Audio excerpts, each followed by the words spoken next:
Hello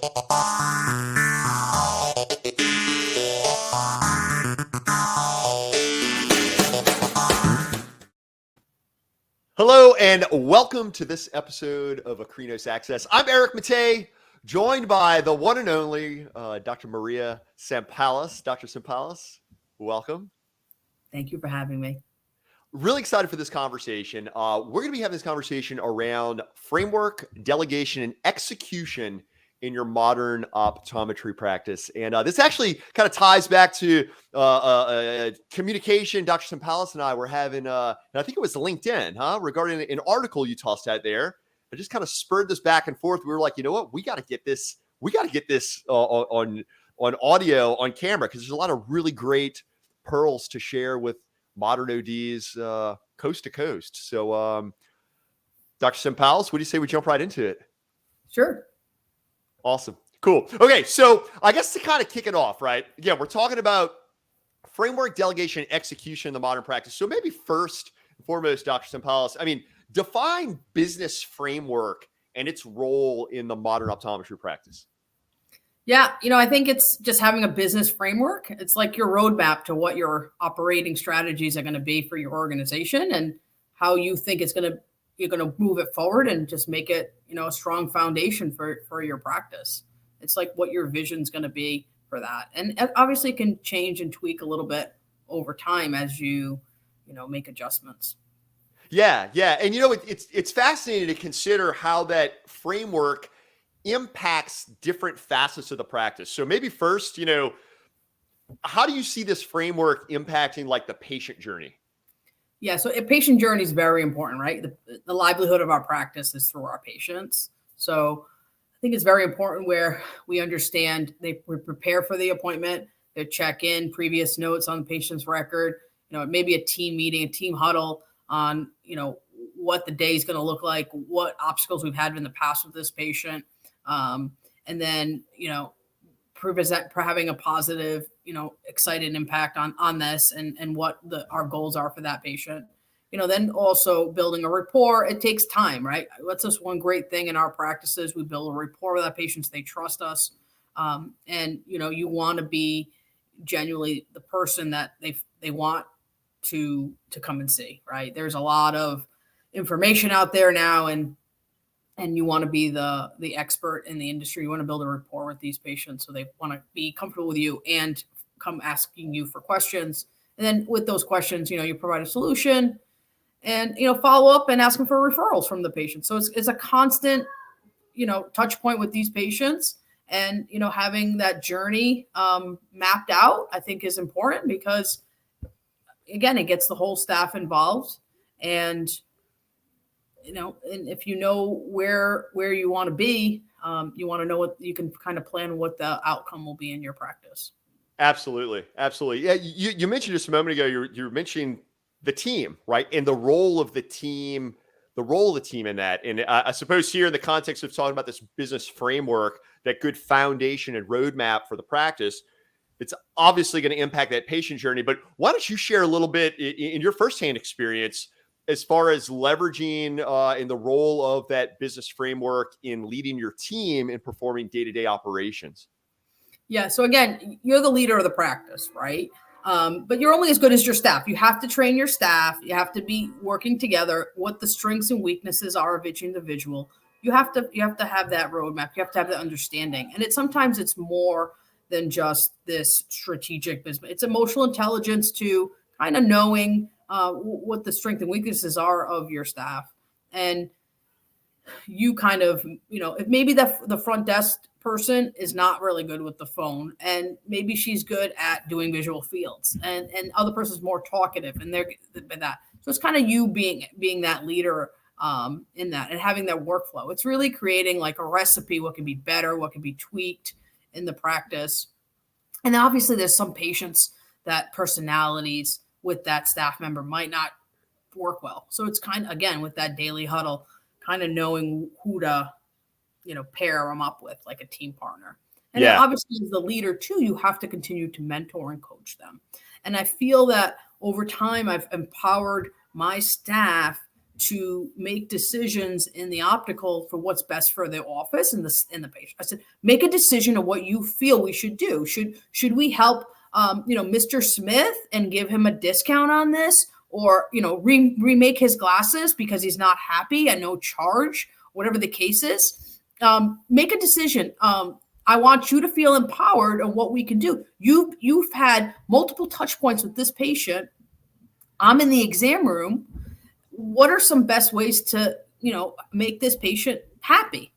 So those are the things that empower the staff. And if it doesn't come out how I want it, then they're not reprimanded. We kind of coach them through. This is what I would like a bit, but because of the circumstance, I appreciate, great job doing that. And a lot of doctors don't want to be bothered for maybe a $20 discount or whatever the case is. Sure. Yeah. Empower your staff to make those decisions, because then they're going to work it like their own practice, but then they're also going to learn from experience of what they're supposed to do. Right. I mean, even for contact lenses, we know which contact lenses to match companies online and which ones we can't. Right. We try and we have a strategy, and they're educated on that and how to approach those sales and how to use insurance for it.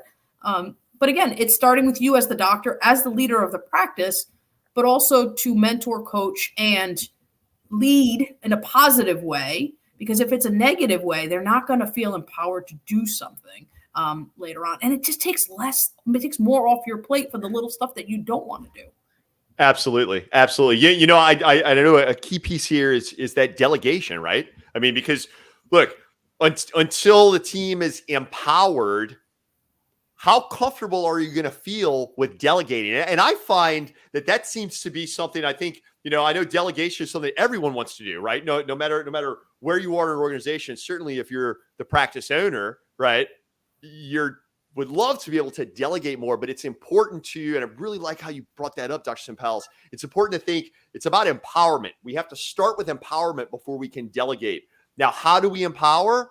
The more dialed in that business framework can be, as you mentioned earlier, the roadmap or the blueprint, right? When you have all that blueprint laid out, detailed, easily communicatable, now we've got a way to empower our people. And then from there, can delegate, and well, the sky's the limit. So let's so we talked a little bit about the role of framework and its impact on the people in the practice, right? Both the patients, impact of the patient journey, and impact on your team and day-to-day operations. But now let's talk about this concept of business framework at different stages of the practice lifecycle.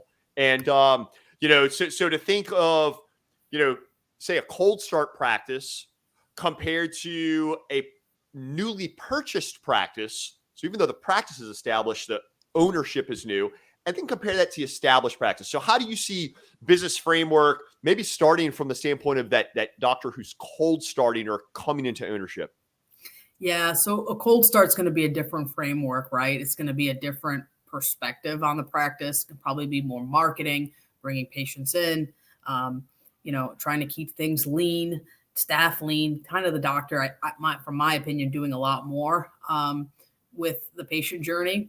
That's how I did it when I had a cold start. I recently did purchase a couple of years ago a private practice as well, and that was a different framework. We had an established patient base. We had staff that's been there for years, had a rapport for patients. But then again, it was kind of making some changes on how things were done. And that's also with the staff and with the patients, what they expected in an eye exam. So sometimes you have that old doctor that's there. This doctor wanted to retire right away. It was post-COVID. And those were, things that I had to make decisions in the practice, but carefully done. So you can make dramatic changes in a cold start from your business strategy that you have, the framework, if it doesn't work. But with the established, sometimes it's hard to change things and culture and the way things are done in a practice. Well, Doc would see me and Doc would give me, I'm just, making something up now, just would give me like 5 boxes of trials with my year supply and things like that. And that was what he used to do, or cleaning, whatever the case is. You have to make sure that you continue to do that. It's an expected level of care that they're expecting. And that they're there. And sometimes with a cold start, it might be because they just moved in an area and they're looking for a new doctor. Maybe they're not happy with their local provider, whatever the case is. And so it's a little different. And I think, again, you have to kind of tweak and change what you do depending on what the journey is, where you are in your career. And now, post 3 years, have trained these patients that I've bought the practice from. So now, trying to get new patients in the office and trying to increase per patient transaction in the office, that's been important for me. And because, I would love to see a million patients, but as you get older, you have a family, it's different things. And then once you start paying off your loans, maybe it's time to take a little step back to not have to work as hard, but maybe work smarter. So that might be within the practice journey as well. Fascinating. Yeah. So it all ties back to that common theme you keep pointing out, is that it's kind of it's the blueprint, right? It's really kind of having that game plan, having that framework. And I love how you pointed out where, as a cold start, you can perhaps behave a bit more, you can be a bit more agile with things. You still want to definitely be proactive in your leadership and your decision making, but you can definitely be a bit more agile. Whereas with the established practice, you kind of have to realize you can make change, but you don't want to make change too abruptly in the case that it may kind of upset some things. Of course, now I suppose, Dr. Sampalis, now we can get into the whole old adage of, well, why do you do it that way? Because we've always done it that way. That's another topic. As a matter of fact, that's a totally other topic we should maybe go live on. Bad thing to do. But I heard that one time from a corporate executive, and I was like, wow, that's horrible. That's the way we've always done it. Oh my gosh. And so it's not necessarily, and then that's how you have disruptors in the industry that change it up just a little bit, right? And just make a big difference. So sometimes it's just that making a little difference. But I understand that doctors can get comfortable. I get comfortable too, right? It's just easy. It's just, move on. But sometimes just that small little thing. So and just take some feedback, even from, new staff members, things like that, and what they think that could be better. It's just because the other patients think of it like that too. Yeah, absolutely. So now let's talk about that. Let's talk about, so for our audience out there that's thinking like, yeah, you know what? I want to make some changes in my practice. And I see that maybe getting back to basics and even establishing this business framework, right? I mean, let's face it, Dr. Sampalis, I mean, they're businesses. And notice I say businesses. It's not applicable to just private practice optometry. I mean, this can apply to anything, no matter the size, no matter the industry. But, the fact is that oftentimes it is a matter of simply getting back to basics, understanding those fundamentals and that business framework. But now let's shift gears and talk about, if we do have that framework in place, well, now we're getting into delegation and execution, right? So why don't we talk about how do we overcome that, right? How do we overcome these hurdles of, particularly when we're engaging others to be a part of it, and whether or not the resistance, perhaps it's a passive resistance of the way we've done things, what have you. So how do you overcome that to really get people to adopt the change, believe in the vision, and implement? Yeah. So again, team huddle, getting them involved, saying, I'm thinking about bringing this new frame line. What do you think? I'm going to buy these frames. Come help me pick out these frames with this frame vendor. I'm going to change labs. And this is the reason why, because of turnaround time. The remake policy, prices went up. What do you think? You sell glasses too. You interact with the patients. Help me make a decision. And you kind of just, this is how I'm thinking. What do you think? And I think that's important too. And then you build a team environment to help that, build that. The other thing too is, I find is, we work hard, we build our practices, we do that, and we kind of forget about, the person that really helped you build the practice too. It's that office manager, it's the optician, right? And we usually take that for granted sometimes. So, they need to be included in that. That's how I felt. And, doctors want to go on vacation, but, you encourage that time too, right? So I think that's been important. Is it the right way sometimes to say to my office, hey, it's not busy. It's December 15th. It's slow, but in 2 weeks, we're going to be busy. Why don't you sneak out? Why don't you get out of here? Because in 2 weeks we're going to be, I think people appreciate that, right? But I think if they feel part of something, they feel appreciated. So it's that. I mean, you have to give that to, especially in this COVID era, resignation, like entitlement era, unfortunately, with some new hires. It's kind of including them. And then sometimes they aren't good for the team, and you have to make that decision. But you have to know who your star players are and what they want. And a lot of it's not about money. A lot of it is just to be included. A lot of it's to feel accomplished. There's some kind of growth. There's something within the organization. And a lot of us are small practices, right? So there's only a certain amount of growth.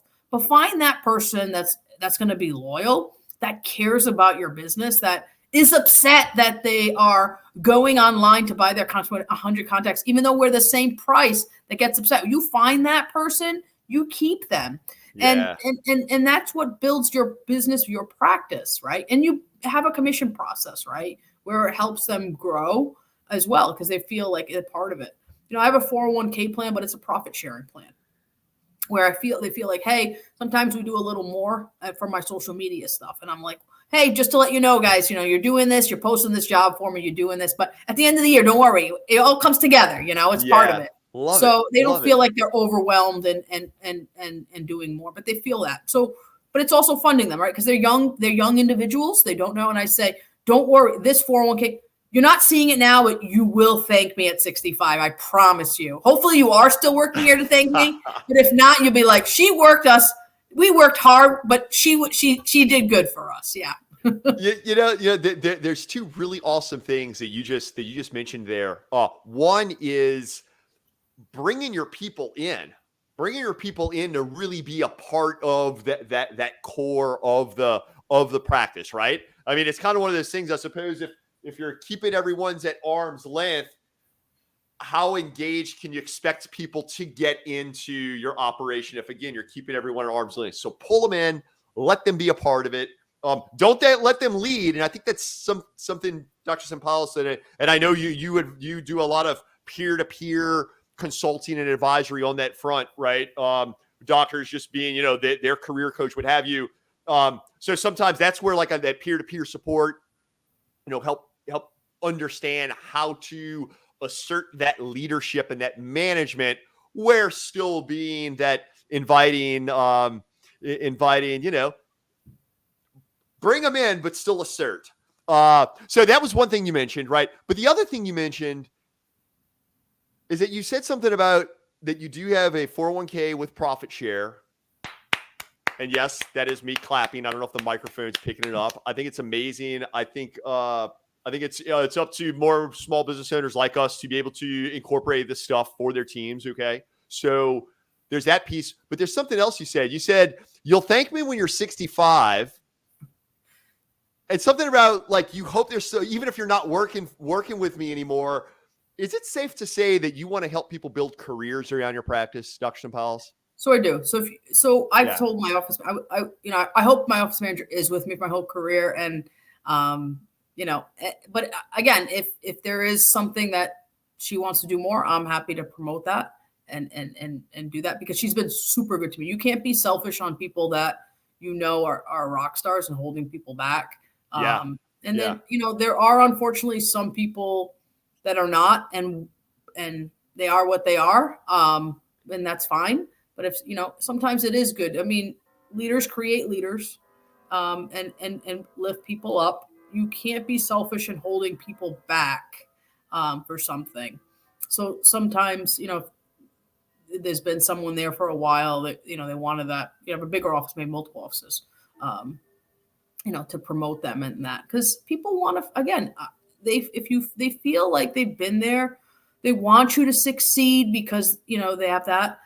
So that's important, right? So for me, I want to say younger practitioner, but maybe mid-career now. The staff members are younger. They've grown, they unfortunately, I don't know if it's a bad thing, they have called me mom in the past.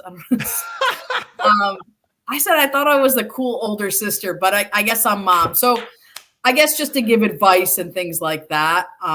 So I hope I am making a positive impact, and I do. They hope they look back and they, found some value in this, and that it's something there because the profit sharing plan too was important for me because I'm younger. So I wanted to put a lot of money away for retirement too, now to tax purposes and things like that, as my accountant said. Sure. But also it's more than just, paying a higher salary and doesn't benefit them later. So I always told them I think that's important. And if they understand it, that's great. If they don't, unfortunately, it's that. But just to kind of give them a different perspective. Yeah. So.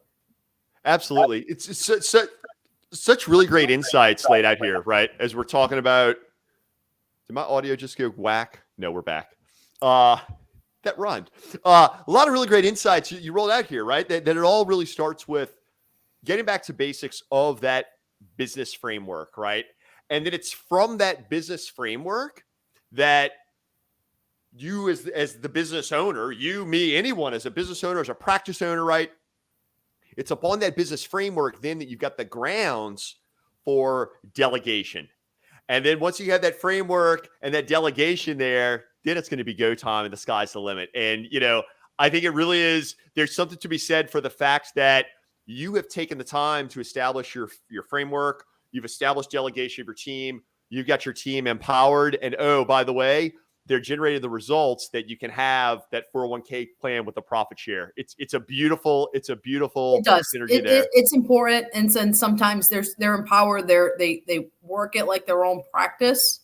And then sometimes, I get a slap on the wrist. Why did you do that? You messed up the sale, I'm like, I don't know. I was trying to help you. Yeah, go to the back.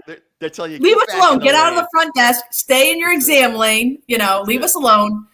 We got this. And that's been great because they can feel, or I'll be like, hey, how about we do this lab? Well, this rep is so helpful. This rep is, it's great for them to say to me, like, you're wrong. Like, this is why. And I think that's right. Cause they've been empowered, like, to make that. I'm like, okay, that's fine. We'll go your route. And that's fine as well. So, make a decision. It's no right or wrong to anything that we do in our practices, as long as it doesn't harm our patients and the bottom line is great, but, as long as we're not losing money, I've been very fortunate where I kind of figured it out and been above average net in the practice. And, again, I would like to take 100% of the credit, but it's not. It's the staff. The staff is very good. I've been very fortunate to have good staff member that actually, cares and wants to be there and wants to see it grow because it benefits them too, right?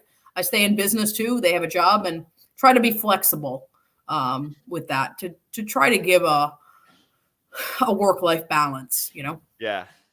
Love it. Well, Dr. Sampalis, but before we wrap up, please, for those in our audience that are yet to connect with you, how can folks get in touch with you, pick your brain, please? Yeah, they can always message me on LinkedIn. I am happy to connect and email. You can email me. I'm Sampalis at Hotmail. Connect on LinkedIn or Facebook as well. Founder of the Corporate Optometry on Facebook group, but it's a lot more than just that. And it's grown tremendously over the years. And there's a lot of great conversations on that as well. And that's how I really got started and learned a lot, was in a corporate setting. So I've been very fortunate in that and, kind of learned and made mistakes without being a big cost to my practice at that point, because we don't get a lot in school, but I also like this stuff, right? So I'll read magazines on it. I'll listen to podcasts. I'll talk to reps. I'll try to think outside the box. You don't want to just do what is told to you in the industry. Sometimes it's weighted in one way than the other for their own general purpose. So you got to think outside the box. It might work for the big practice down the street, but might not work for your practice, might not work for your patients, might not work for your staff. So, kind of think outside the box, dare to be a little different, and you'll be fine. I don't see a lot of private practice optometrists going out of business, right? There's plenty of opportunity. And you know what? When I started, I wasn't working 6-7 days a week in the practice. I was working maybe 3 days a week because it was a smaller office and working somewhere else. So that's the beauty of optometry, right? And you can use that to pay off your loans, pay everything, and then grow your practice. It takes time. So it's an opportunity. There are so many opportunities out there, and you just got to be able to think outside the box and practice, like we said, this modern optometry. It's a lot different, right? Yeah, you're right. Dr. Maria Sampalis, thank you so much for joining us here on Akrinos Access. And I got to tell you, keep doing amazing things. For all you listeners and viewers out there, if you're yet to connect with Dr. Sampalis, definitely reach out to her on your social platform of choice, and definitely get plugged into corporate optometry. To her point, it's a fascinating community with a lot of like-minded, inspired individuals that are all about getting out there to make their practices the best they can be. So on behalf of all of us here at Akrinos, thank you for joining us for this episode of Akrinos Access. We're hanging out with Dr. Maria Sampalis about framework, delegation, and execution in the modern optometry practice. For more great resources like this, check it all out at akrinos.com and subscribe to that Akrinos YouTube channel. Until next time. Bye. Let's see. Where's that song? There's the song. Bye, Sampalis.